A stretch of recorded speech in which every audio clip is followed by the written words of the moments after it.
നിർത്താതെ ഡീൽ വിവാദം. കൂടുതൽ ആരോപണ പ്രത്യാരോപണങ്ങളുമായി നേതാക്കൾ. കേരളത്തിൽ ബിജെപിക്ക് അക്കൗണ്ട് തുറക്കാൻ അവസരമുണ്ടാക്കിയത് കോൺഗ്രസ് എന്ന് മുഖ്യമന്ത്രി. CPM BJP ഡീൽ ആവർത്തിച്ച് VD സതീശൻ. നാടുനീളെ വ്യഭിചരിച്ച് നടന്നവരെ പ്രതിപക്ഷ നേതാവ് ന്യായീകരിക്കുന്നു എന്ന് മുഖ്യമന്ത്രി. PT കുഞ്ഞുമുഹമ്മദിനെതിരായ പീഡന പരാതി മുഖ്യമന്ത്രി പൂഴ്ത്തിയെന്ന് പ്രതിപക്ഷ നേതാവ്. G സുധാകരനെതിരായ പരാമർശത്തെ ന്യായീകരിച്ച് മുഖ്യമന്ത്രി. ചെറ്റ എന്ന് വിളിച്ചിട്ടില്ലെന്നും രാഷ്ട്രീയ ചെറ്റത്തരം എന്നാണ് ഉദ്ദേശിച്ചതെന്നും വിശദീകരണം. നിയമസഭാ തെരഞ്ഞെടുപ്പിനുള്ള നാമനിർദ്ദേശ പത്രികകളുടെ സൂക്ഷ്മ പരിശോധന പൂർത്തിയായി.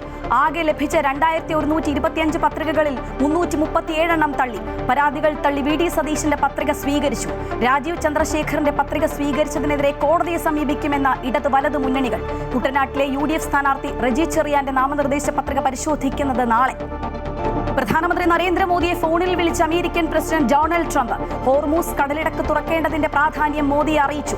പശ്ചിമേഷ്യൻ സംഘർഷത്തിൽ സർവകക്ഷി യോഗം വിളിച്ച കേന്ദ്ര സർക്കാർ പ്രതിസന്ധി മറികടക്കാൻ സമയം വേണ്ടിവരുമെന്ന് രാജ്യസഭയിൽ പ്രധാനമന്ത്രി.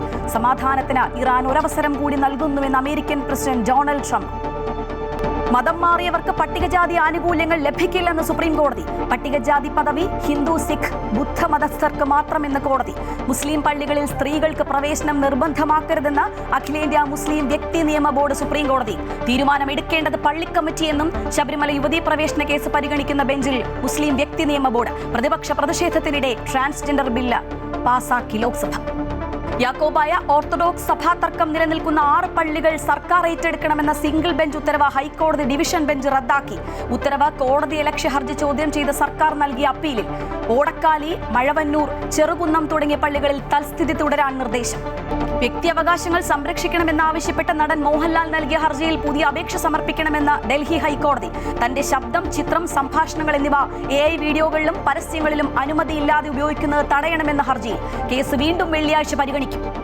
റിപ്പോർട്ടർ ചാനലിന് സുരക്ഷാ അനുമതിയില്ല എന്ന് കേന്ദ്ര ആഭ്യന്തര മന്ത്രാലയം ഹൈക്കോടതിയിൽ. കാരണം കാണിക്കൽ നോട്ടീസ് നൽകിയെന്നും കേന്ദ്രം. നിയമപ്രകാരം നടപടി സ്വീകരിക്കാമെന്ന് സാബു M. ജേക്കബിന്റെ ഹർജിയിൽ ഹൈക്കോടതി. ഇന്ത്യൻ പ്രീമിയർ ലീഗ് 19ാം സീസണ് തുടക്കം കുറിക്കാൻ ഇനി 4 നാൾ മാത്രം. ടീമുകളെ ആശങ്കയിലാക്കി സൂപ്പർ താരങ്ങളുടെ പരിക്ക്. സാം കറനും നഥാൻ എലിസും ഉൾപ്പെടെയുള്ളവർക്ക് പകരം പുതിയ താരങ്ങളെത്തി. ആദ്യ മത്സരം ശനിയാഴ്ച വൈകിട്ട് ബംഗളൂരുവും ഹൈദരാബാദും തമ്മിൽ. ടിക്കറ്റ് റദ്ദാക്കലിൽ മാറ്റങ്ങളുമായി റെയിൽവേ. റീഫണ്ട് ലഭിക്കാൻ യാത്ര പുറപ്പെടുന്നതിന് 8 മണിക്കൂർ മുൻപ് ടിക്കറ്റ് ക്യാൻസൽ ചെയ്യണം. 72 മണിക്കൂർ മുൻപ് ക്യാൻസൽ ചെയ്താൽ പരമാവധി റീഫണ്ട് ലഭിക്കും. 24 മണിക്കൂർ മുമ്പെങ്കിൽ 25% ചാർജ് ഈടാക്കും. അരമണിക്കൂർ മുമ്പ് വരെ ബോർഡിംഗ് പോയിന്റ് മാറ്റാം. Story of the day. ജീവിതത്തിന് നിറം ചാർത്തും വരയിലെ വർണ്ണങ്ങൾ.